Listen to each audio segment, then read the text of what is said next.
नमस्कार बच्चों, welcome back to my YouTube channel base of education Mantra. प्यारे बच्चों, आज हम करने वाले हैं क्लास 9th के सैम्पल पेपर को, जो सामाजिक विज्ञान का सैम्पल पेपर दिया गया है। ठीक है, ये एनुअल आपका सैम्पल पेपर है। तो प्यारे बच्चों, इसके पहले के हमने 2 वीडियो में इसके कुछ क्वेश्चन को हमने क्या है कंप्लीट किया था। तो आज जो हम करने वाले हैं इस वीडियो में, वो करने वाले हैं, आज की इस वीडियो में जो हम करने वाले हैं सेक्शन आपके ये ग को, सॉरी सेक्शन है ये घ को करने वाले हैं। यानी कि जो क्वेश्चन नंबर 30 से हम शुरू करेंगे। ठीक है, क्वेश्चन नंबर 30 से लास्ट तक जितने भी सारे क्वेश्चन बच रहे हैं उन सारे क्वेश्चनों को हम इस वीडियो में कंप्लीट करेंगे। अगर आपने इसके पहले के वीडियो को नहीं देखा है, यानी अगर आप इसके पहले के क्वेश्चन को देखना चाहते हैं, तो पार्ट 1 और पार्ट 2 की वीडियो को ज़रूर देखें। डिस्क्रिप्शन बॉक्स में उसका लिंक दे दिया जाएगा। ठीक है, तो चलिए हम शुरू करते हैं सारे क्वेश्चन को, क्योंकि इसके पहले क्वेश्चन को एमसीक्यू क्वेश्चन हो गया, very short question, long question को हमने क्या है इसके पहले की वीडियो में डिस्कस कर चुके हैं। तो आज हम लॉन्ग क्वेश्चन को करने वाले हैं। तो प्यारे बच्चों, आज की इस वीडियो में हम जो करने वाले हैं ये लॉन्ग क्वेश्चन करने वाले हैं, जो सेक्शन आपके डी है, यानी कि दीर्घ उत्तरीय प्रश्न, यानी क्वेश्चन नंबर 30 से हम करने वाले हैं। ठीक है, तो इस सारे क्वेश्चनों को हम करेंगे, क्योंकि सारे क्वेश्चन को बच्चों ढूंढना पड़ता है और लिखना पड़ता है, इसलिए थोड़ा सा लेट हो जाता है। ठीक है, तो चलिए हम करते हैं इसका आंसर। प्यारे बच्चों, इसमें पूछा गया था क्वेश्चन नंबर 30 में कि भारत के राष्ट्रपति की शक्तियों का वर्णन कीजिए। देखिए, राष्ट्रपति की शक्तियाँ आपसे पूछा जाए या राष्ट्रपति के अधिकार पूछा जाए, राष्ट्रपति के कार्य पूछा जाए, सबका आंसर एक ही होने वाला। ठीक है प्यारे बच्चों, तो कोई बात नहीं, चलिए करते हैं।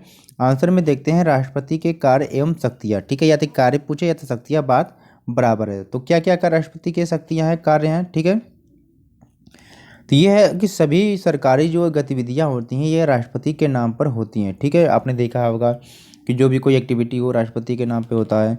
सभी जो प्रमुख फैसले होते हैं या नियुक्तियां होती है राष्ट्रपति के नाम पर ही की जाती हैं। ठीक है, आपने बहुत सारी नियुक्ति को देखा होगा, या बहुत सारे जो फैसले आपने देखा होगा, कभी एक देश से दूसरे देश से जो युद्ध होता है तो उसमें राष्ट्रपति के नाम पर ही होता है। ठीक, जब तक राष्ट्रपति परमिशन नहीं देता है। सभी अंतर्राष्ट्रीय जो संधियां होती हैं या समझौते होते हैं ये राष्ट्रपति के नाम पर होते हैं। भारत के रक्षा बलों का सुप्रीम कमांडर राष्ट्रपति होता है, यानी कि तीनों सेनाओं का सर्वोच्च अधिकारी आपका क्या होता है, ये राष्ट्रपति होते हैं। ठीक है, अगला है कि किसी भी बिल को कानून बनने के लिए राष्ट्रपति के हस्ताक्षर की अनिवार्यता होती है। आपने देखा है कि लोकसभा या राज्यसभा में जब यहाँ पर कोई भी कानून पास हो जाता है तो लास्ट में क्या है, राष्ट्रपति के सिग्नेचर के द्वारा ही कानून का रूप लेता है। राष्ट्रपति प्रधानमंत्री की नियुक्ति भी करता है और प्रधानमंत्री की सलाह पर मंत्रिपरिषद की नियुक्त करता है। तो प्यारे बच्चों, इन सारे क्वेश्चन को आप लिख लेंगे। अगर ज़्यादा आपको डिटेल में लिखना है तो इन सबको हेडिंग बना के क्या इसके अंदर थोड़ा दो दो तीन तीन लाइन आप लिख लेंगे। ठीक है, चलिए आगे देखते हैं। अब ये क्वेश्चन नंबर 30 के अथवा वाला क्वेश्चन था। ठीक है, और इसमें पूछा गया था कि भारत के प्रधानमंत्री की शक्तियों का वर्णन कीजिए। देखो प्यारे बच्चों, राष्ट्रपति की शक्तियाँ और प्रधानमंत्री की शक्तियाँ ये आपके एग्जाम में क्वेश्चन इसमें जरूर आएंगे, तो ये वेरी इंपॉर्टेंट है, इसे आप जरूर नोट करेंगे। ठीक है, ये आ सकता है और ये राष्ट्रपति वाला दोनों को जरूर पढ़ेंगे। ठीक है, ये भी क्या है, IMP है बच्चों, क्योंकि राष्ट्रपति की शक्तियाँ, प्रधानमंत्री की शक्तियाँ ये एग्जाम में अक्सर पूछा जाता है। तो अब इसमें क्या है कि भारत के प्रधानमंत्री की शक्तियाँ या अधिकार। ठीक है, अब देखिए क्या होता है कि प्रधानमंत्री कैबिनेट की बैठकों की अध्यक्षता करता है। ठीक है, और विभिन्न विभागों के कार्य का समन्वय भी करता है, विभिन्न विभागों की सामान्य निगरानी भी करते हैं, मंत्रियों के कामों का वितरण करते हैं, किसी मंत्री को बर्खास्त करने का अधिकार होता है इनके पास, सरकार का मुखिया के रूप में ये कार्य करते हैं, विवादों में अंतिम निर्णयकर्ता के रूप में ये कार्य करते हैं। तो इन सारे हेडिंग डाल के इनके अंदर पॉइंट पॉइंट डाल के आप लिख लेंगे। ठीक है, देखिए अब जब पेपर में आप पॉइंट टू पॉइंट लिखते हैं ना बच्चों, तो आपको नंबर अच्छे मिलते हैं। बहुत सारे बच्चे क्या करते हैं कि प्रधानमंत्री की जब कार्य पूछा जाता है उसमें लिख लेते हैं कि प्रधानमंत्री ने नोटबंदी किया, प्रधानमंत्री ने सफाई अभियान चलाया। तो प्यारे बच्चों, इस सारे क्वेश्चन पे नंबर उतरे नहीं मिलते हैं। जो आपका सटीक इसका आंसर होगा, इन सारे क्वेश्चन को जब आप लिखोगे ना तब आपको नंबर पॉइंट टू पॉइंट मिलेंगे। ठीक है, चलिए, और हाँ, वीडियो को लास्ट तक जरूर देखिए, जिससे दिए गए सारे क्वेश्चन को सही प्रकार से समझ सकें, क्योंकि बहुत सारे ऐसे क्वेश्चन आपके एग्जाम में पूछे जाते हैं इसी में से। तो चैनल पर अगर पहली बार विजिट कर रहे हैं प्यारे बच्चों, तो चैनल को सब्सक्राइब जरूर कर लें इसी तरह के सैम्पल पेपर को देखने के लिए, ठीक है। बहुत सारे मटेरियल आपको क्लास से संबंधित मिलने वाली है, और वीडियो को लाइक शेयर जरूर करें, ठीक है। बहुत सारे बच्चे सोचते हैं कि सर तो बोलते रहते हैं, हम लाइक क्यों अगर कोई कर ही देगा। तो आप बच्चों देखो, आपके लिए इतना मेहनत मैंने किया है, इन सारे क्वेश्चन को ढूंढ के लाए हैं, लिखे हैं। अगर आपको लगता है ना कि आपके लिए मेहनत हुई है तो वीडियो को लाइक ज़रूर करें, ठीक है। चलिए आगे देखते हैं, क्योंकि आपका भी एग्जाम का होने वाला है बच्चों, तो आप भी इतनी मेहनत करके पढ़ रहे होंगे। तो आप सोचो, मैं जब आपके लिए इतना मेहनत कर रहा हूँ, क्योंकि जो मेहनत करने वाला होता है ना, वो मेहनत की कदर समझता है, ठीक है। चलिए आगे देखते हैं। क्वेश्चन नंबर 31 है बच्चों की, वैश्विक निर्धनता परिदृश्य पर चर्चा कीजिए। देखिए, अब विश्व स्तर पर आपकी निर्धनता के बारे में पूछा जा रहा है कि विश्व स्तर में निर्धनता के बारे में आपको बताना है। तो वैश्विक निर्धनता का एक परिदृश्य यहाँ पर देखते हैं, यानी कि जो विकासशील देशों में अत्यंत निर्धनता में रहने वाले लोगों का जो अनुपात होता है, ये 1990 के 28% से गिरकर क्या है 2001 में क्या 21% हो गया था। यानी देखिए आगे क्या है, चीन और दक्षिण पूर्वी एशिया के देशों में तीव्र आर्थिक प्रगति और मानव संसाधन विकास में बहुत निवेश के कारण निर्धनता में विशेष कमी है। देखिए, जब चीन और दक्षिण पूर्वी एशिया में क्या जब आर्थिक प्रगति और मानव संसाधन विकास में जो बहुत सारे निवेश करना पड़ा, जिसके कारण क्या है कि निर्धनता में कुछ कमी है। देखिए, अगर जो व्यक्ति है उनको उस पर पैसा खर्च करेंगे, उनको थोड़ा सा योग्य बनाएंगे, तो वो उस काबिल हो जाएगा कि अपनी क्या है बेरोजगारी को दूर कर सकता है। आगे है कि दक्षिण एशिया के देशों में भारत, पाकिस्तान, श्रीलंका, नेपाल, बांग्लादेश, भूटान में निर्धनता की संख्या में गिरावट इतनी तीव्र नहीं, यानी इन सारे देशों में जो जनसंख्या यानी निर्धनता की जो गिरावट है ये काफ़ी कम है, ठीक है।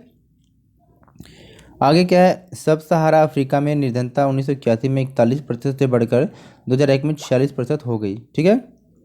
लेकिन अमेरिका में निर्धनता का अनुपात वही रहा, ठीक है। चलिए आगे देखते हैं। अब ये जो है 31 क्वेश्चन का अथवा वाला क्वेश्चन है, ठीक है। क्या है कि भारत में निर्धनता के अंतर्राज्यीय और समानता पर चर्चा करना है, ठीक है। अब देखिए, अब यहाँ पर निर्धनता की जो बात की गई है ये क्या भारत के परिप्रेक्ष्य में, ठीक है। चलिए देखते हैं। प्रत्येक राज्य में जो आप देखते हैं कि जो प्रत्येक राज्य सब में क्या है गरीबी की संख्या यानी कि अनुपात जो है लगभग असमान है, बराबर नहीं है, ठीक है, समान नहीं है।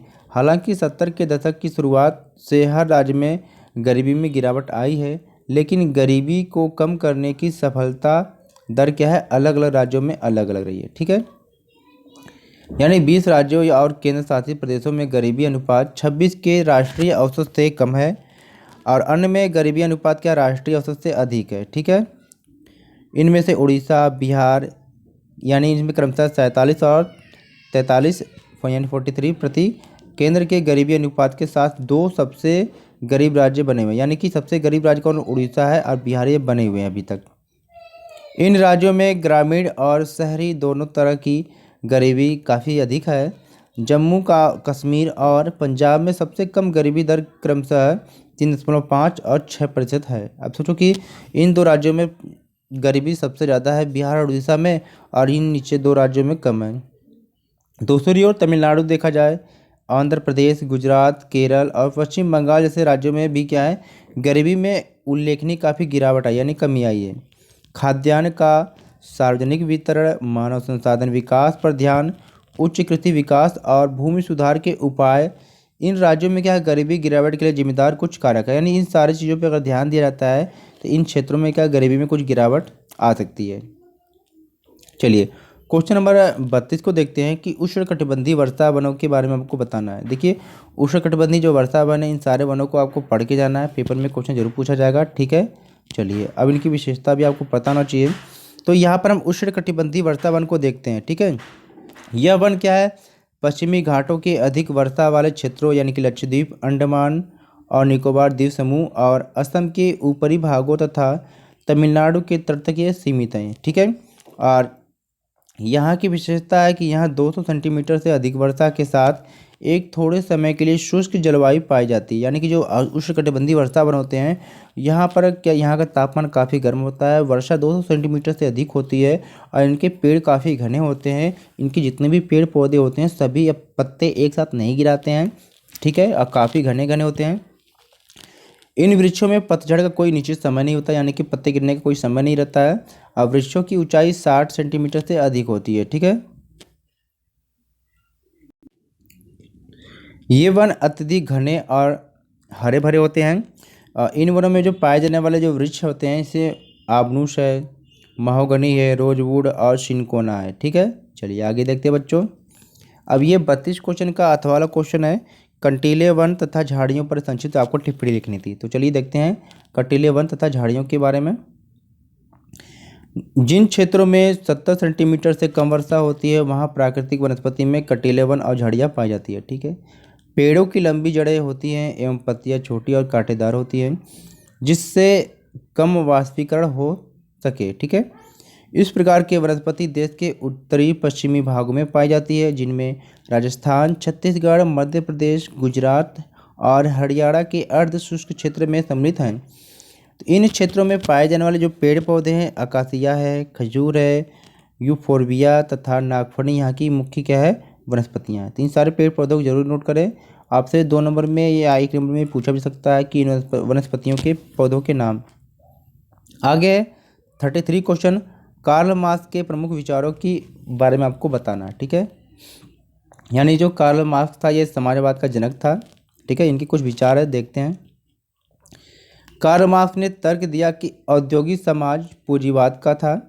पूंजीपतियों के पास कारखानों में निवेश की गई पूंजी थी और पूंजीपतियों का लाभ श्रमिकों द्वारा उत्पादित किया जाता था। यानी कि जो पूंजीपतियों को लाभ होता था, वह लाभ कहाँ से आता था, श्रमिकों के द्वारा जो उत्पादन किया जाता है वहाँ से मिलता था, ठीक है। श्रमिक जितने भी काम करें, जितना लाभ उनके द्वारा हो, वो पूंजीपति का होता है। जब तक यह लाभ निजी पूंजीपतियों द्वारा संचित किया जा रहा है, तब तक श्रमिकों की स्थिति में सुधार नहीं होगा। यानी कि जब तक पूंजीपति इन सारे लाभ को अगर वो अपने लिए इकट्ठा करते जा रहे हैं, तब तक क्या श्रमिकों को कोई भी लाभ नहीं मिल पाएगा, यानी सुधार नहीं हो पाएगा। मजदूरों को पूंजीवाद और निजी संपत्ति के साधन को उखाड़ फेंकना था, ठीक है। मार्क्स का मानना है कि खुद को पूंजीवाद शोषण से मुक्त करने के लिए श्रमिकों को एक मौलिक समाजवादी समाज का निर्माण करना होगा, जहां सभी संपत्ति सामाजिक रूप से क्या है, नियंत्रित हो, ठीक है। आगे देखते हैं। यह एक साम्यवादी समाज होगा। उन्हें विश्वास था कि पूंजीपतियों के साथ संघर्ष में मजदूर की ही जीत होगी। साम्यवादी समाज भविष्य का स्वाभाविक समाज था, ठीक है। आगे देखते हैं। तो ये क्वेश्चन नंबर आपके अथवा वाले क्वेश्चन ये आपका है, ठीक है, कि रूस में स्टालिन का सामूहिकीकरण कार्यक्रम कैसे लागू किया गया था। यानी कि रूस में स्टालिन ने क्या किया था कि सारे ज़मीनों को इकट्ठा करके वहाँ पर सामूहिक रूप से खेती करता था। यानी कि उसके बाद जो भी प्रॉफिट या उत्पादन होता था आपस में मिलके बांटते थे। तो यहाँ पर देखते हैं कि स्टालिन का सामूहिकरण का कार्यक्रम। स्टालिन ने सभी किसानों को सामूहिक खेतों जो थे, जिनको हम कोलखेज कहते हैं, ठीक है, कोलखोज कहते हैं, में खेती करने के लिए मजबूर किया। सामूहिक खेतों के स्वामित्व में बड़ी मात्रा में भूमि और औजार क्या है, स्थानांतरित किए गए थे। किसान भूमि पर काम करते थे और सामूहिक लाभ को साझा भी करते थे, ठीक है। इस कार्यक्रम के एक भाग के रूप में किसानों को सामूहिक हितों पर एक साथ खेती करने के लिए मजबूर किया जाता था, जिन्हें क्या है, कोलखोज कहा जाता था। जिन किसानों ने सामूहिकता कार्यक्रम करने के आदेश का विरोध किया और पालन करने से इनकार कर दिया, उन्हें कड़ी सजा दी गई और उनमें से कई को तो भी देश से निकाल दिया गया, ठीक है। तो प्यारे बच्चों, यहाँ पर हमने क्या है, क्वेश्चन नंबर 33 तक हमने कंप्लीट कर लिया है। अब यहाँ पर करते हैं सेक्शन ई, यानी कि खंड अंग में करते हैं केस आधारित प्रश्न, यानी कि केस बेस्ड क्वेश्चन को हम देखते हैं, पैराग्राफ वाले क्वेश्चन।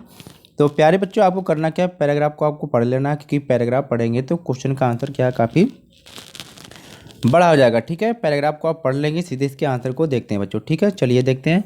तो पहला क्वेश्चन यहाँ पर दे रखा है 34 का ए, कि संविधान सभा में हुई चर्चा एवं प्रस्ताव को किस नाम से प्रकाशित किया गया, ठीक है। तो पहले क्वेश्चन का जो आंसर यहाँ पर है ये दे रखा बच्चों, ठीक है। यानी कि संविधान सभा में जो हुई चर्चा थी या प्रस्ताव को जिस नाम से प्रकाशित किया गया था, तो उसका नाम था कॉन्स्टिट्यूट असेंबली डिबेट्स, ठीक है। तो कॉन्स्टिट्यूएंट असेंबली डिबेट नाम था इसका। तो ये पहले का आंसर हो गया। चलिए सेकेंड का आंसर देखते हैं यहाँ पर, ठीक है। 34 का सेकेंड क्वेश्चन कह रहा है यहाँ पर कि संविधान सभा के प्रारूप समिति के अध्यक्ष क्या होते हैं। तो संविधान सभा के जो प्रारूप समिति के जो अध्यक्ष थे उनका नाम था डॉक्टर भीमराव अम्बेडकर। तो इसका आंसर आप यहाँ से देखेंगे, ठीक है, ये ठीक है, यानी कि प्रारूप कमेटी के जो अध्यक्ष थे आपके डॉक्टर भीमराव अम्बेडकर थे। तो ये आपके सेकेंड क्वेश्चन का आंसर हो जाएगा यहाँ से, ठीक है। चलिए आगे देखते हैं, थर्ड का आंसर देखते हैं बच्चों। थर्ड देखिए आपका ये पहला 1 नंबर का है, दूसरा 1 नंबर का, तीसरा जो आपका 2 नंबर का, ठीक है। तीसरा क्वेश्चन यहाँ पर पूछ रहा है कि संविधान की व्याख्या के लिए किस दस्तावेज का उपयोग किया जाता है और क्यों। क्योंकि ये 2 नंबर के क्वेश्चन है बच्चों, इसको आप देखेंगे कहाँ से आंसर देखेंगे, ये आपका आंसर यहाँ से हो जाएगा, ठीक है। सभा में पेश हर प्रस्ताव, हर शब्द, वहाँ कही गई हर बात को रिकॉर्ड किया गया एवं संभाला गया। इन्हें कॉन्स्टिट्यूएंट असेंबली डिबेट के नाम से 12 मोटे खंडों में प्रकाशित किया गया। इन्हीं बहसों से हर प्रावधान के पीछे की सोच और तर्क को समझा जा सकता है। संविधान की व्याख्या के लिए इस बहस के दस्तावेज का उपयोग किया गया। देखो इसको यहाँ से यहाँ तक आपको कर लेना, कहाँ से कहाँ तक। तीसरे क्वेश्चन का आंसर आपको यहाँ से, देखो यहाँ से लेके बच्चों यहाँ तक आपको ये कर लेना, ठीक है। तो यहाँ से यहाँ तक आपको लिख लेना है ये पूरा, ये की तो क्वेश्चन नंबर 3 का आंसर यहाँ से आपको नोट कर लेना, ठीक है। चलिए आगे चलते हैं नेक्स्ट क्वेश्चन की तरफ। क्वेश्चन 35 को देखते हैं बच्चों, इस पैराग्राफ को आप पढ़ लेंगे, ठीक है। आंसर को देखते हैं। 35A का क्वेश्चन पहला पूछा कि जैकोबिन क्लब का नेता कौन था। तो आप सभी जानते हैं कि जैकोबिन क्लब का जो नेता था वो कौन था, ठीक है, मैक्समिलियन रोबेस्पियर। तो ये यहाँ से यहाँ तक आप कर लेंगे, ठीक है। ये पहले का आंसर आपको यहाँ पर मिल जाएगा, ठीक है। ये पहले क्वेश्चन का आंसर आपको यहाँ से मिल जाएगा बच्चों। चलिए आगे देखते हैं। अब यहाँ पर सेकेंड देखते हैं, ठीक है।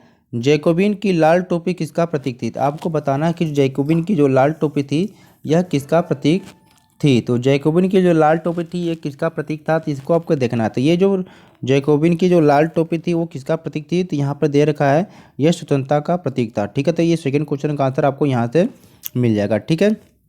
चलिए चलते हैं अगले क्वेश्चन की तरफ।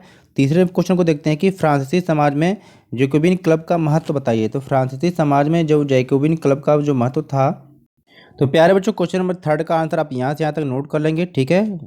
चलिए यहाँ पे देखते हैं, ये थर्ड क्वेश्चन का आंसर यहाँ से लिख लेंगे कि जैकोबिन के एक बड़े वर्ग ने गोदी कारीगरों की तरह धारीदार लंबी पतलून पहनने का निर्णय किया। ऐसा उन्होंने समाज के फैशन परस्त वर्ग, खासतौर से घुटने तक पहने जाने वाले ब्रीचेस पहनने वाले कुलीनों से खुद को अलग करने के लिए किया। इसलिए जैकोबिनों को 100 कुलात के नाम से जाना गया, जिसका शाब्दिक अर्थ होता है बिना घुटने वाले। 100 कुलात पुरुष लाल रंग की टोपी भी पहनते थे जो स्वतंत्रता का प्रतीक थी, लेकिन महिलाओं को ऐसा करने की अनुमति नहीं थी, ठीक है। चलिए चलते हैं अगले क्वेश्चन की तरफ। अब यहाँ पर क्वेश्चन नंबर 36 देखते हैं, 36 को पैराग्राफ पढ़ लेंगे। क्वेश्चन देखते हैं कि पश्चिम से पूर्व तक हिमालय का वर्गीकरण किस आधार पर किया गया था। पश्चिम से पूर्व तक हिमालय का वर्गीकरण किस आधार पर किया गया था। तो जब इसका आंसर हम देखते हैं तो यहाँ पर कुछ इस तरीके से निकल कर आता है, ठीक है। तो पहले क्वेश्चन का आंसर आपको यहाँ से मिल जाएगा, ठीक है। तो 1 नंबर में देखेंगे कि हिमालय को पश्चिम से पूर्व तक के स्थित क्षेत्रों के आधार पर क्या विभाजित किया गया था, ठीक है। सेकेंड क्वेश्चन का आंसर देखते हैं कि पंजाब हिमालय किन 2 नदियों के बीच क्या स्थित है, ठीक है। तो ये बहुत सारे क्वेश्चन इस टाइप से पूछा गया था, इसको भी देखेंगे आप। ये सेकेंड क्वेश्चन का आंसर आपका यहाँ से हो जाएगा कि सतलुज एवं सिंधु के बीच स्थित हिमालय के भाग को पंजाब हिमालय के नाम से जानते हैं, ठीक है। तो इसको आप देखेंगे बच्चों, यहाँ से यहाँ तक इसका आंसर आपका हो जाएगा, ठीक है। यहाँ से यहाँ तक सेकेंड क्वेश्चन का आंसर आपको यहाँ से मिल जाएगा, ठीक है। तीसरा क्वेश्चन आपका कर रहा है कि पूर्वी पहाड़ियों की कोई 2 विशेषता बताइए। तो पूर्वी पहाड़ी की कोई 2 विशेषता लिखनी है। तीसरे क्वेश्चन का आंसर आप यहाँ से ले लेंगे कि पूर्वी पहाड़ियों तथा पर्वत श्रृंखलाओं के नाम से जाना जाता है, यानी कि पूर्वी पहाड़ियों तथा पर्वत श्रृंखलाओं के नाम से जाना जाता है। ये पहाड़ियाँ उत्तर पूर्वी राज्यों से होकर गुजरती है तथा मजबूत बलुआ पत्थरों जो अवसादी शैल से बनी है। ये घने जंगलों से ढकी हैं तथा अधिकतर समानांतर श्रृंखलाओं एवं घाटियों के रूप में फैली हैं, ठीक है। तो इसको आप नोट कर लेंगे, ठीक है। चलिए चलते आगे क्वेश्चन की तरफ। अब देखिए प्यारे बच्चों, जो अगला जो सेक्शन शुरू होता है आपका मैप के आधार पर शुरू होता है, ठीक है। आपके 5 नंबर के मैप के क्वेश्चन आएंगे, 2 नंबर हिस्ट्री से, 3 नंबर ज्योग्राफी से। तो हिस्ट्री के लिए जो 2 क्वेश्चन दे रखा है कि विश्व के वर्ल्ड के मैप पे आपको लिखना है, वहाँ पर सेक्शन ए या बी दे रखा है, आपको उन सेक्शन ए बी में आपको क्या है, दो चीज़ को पहचानना है। ए में क्या है, एक मित्र राष्ट्र है उसका नाम लिखना है, बी में एक धुरी राष्ट्र है उसको बताना है। तो चलिए देखते हैं। तो वर्ल्ड के मैप पे आपको दो चीज़ आपको यहाँ पर फिल करना है बच्चों, ठीक है। देखिए यहाँ पर सेक्शन ए दे रखा है, ठीक है। ए में आपको दिखाना है कि ए में क्या फिल करना है। देखो हिस्ट्री के लिए 2 नंबर आपको वहाँ पर शो करेगा, ए में क्या भरना है। तो ए जो ये आपका है, ये देश कौन सा, इंग्लैंड है। और यहाँ पर सेक्शन बी दे रखा है, तो बी में आपको दिखाना कि बी कौन सा, तो ये इटली है, ठीक है। तो ए में आप इंग्लैंड फिल करेंगे, अब बी में आपको इटली करना, ठीक है। चलिए देखते हैं अगला। देखिए भारत के सेक्शन वाले को देखते हैं कि यानी कि इसके दूसरे क्वेश्चन को जो 3 नंबर के लिए है, कि यहाँ पर दे रखा है कि भारत के राजनीतिक रेखा मानचित्र पर क्या करना है, किन्हीं 3 को, यानी कि इन 5 में से आपको 3 के आंसर आपको फिल करना है। तो हम इन 5 को आपको फिल करके दिखाते हैं बच्चों। क्या फिल करना है, हिमाचल प्रदेश, अनाईमुड़ी पर्वत, बिहार राज्य, कोंकण, वुलर झील, ठीक है। चलिए करते हैं यार बच्चों। ये क्वेश्चन नंबर 37 का 2A वाला है, ठीक है। यहाँ पर हिमाचल प्रदेश, अनाईमुड़ी, बिहार राज्य, कोंकण, वुलर झील को हम देखते हैं। तो सेक्शन ए को देखते हैं। देखिए ए आपको फिल करना है, यानी ए आपको कहाँ पर बच्चों है, तो ए आपको यहाँ पर करना है, ठीक है। ये देखिए आपका ए यहाँ पर है, ये ए कौन सा पॉइंट है, ये हिमाचल प्रदेश राज्य है, ठीक है। अब बी में आपको क्या फिल करना है, अनाईमुड़ी। तो देखो अनाईमुड़ी आपको यहाँ पर है, ये पॉइंट दिखा रहा है, तो ये आपके कहाँ पर है, तो ये आपका अनाईमुड़ी पर्वत है यहाँ पर, बी में यहाँ पर फिल करेंगे आप, ठीक है। सी के लिए आपको बिहार राज्य फिल करना था, देखिए सी आपका यहाँ पर बिहार राज्य में है। डी के लिए कोंकण आपको करना था, डी कोंकण यहाँ पर है बच्चों। ये कहाँ से कहाँ तक, तो आपने जब पढ़ा होगा कि महाराष्ट्र से लेकर जो गोवा तक का जो क्षेत्र होता है ये कहलाता है कोंकण। इस तरह फिल करेंगे, ठीक है। अब ई वाला कहाँ है बच्चों, ई के लिए वुलर झील आपको भरना है, तो वुलर झील आपका यहाँ पर है, ये देख लो आप।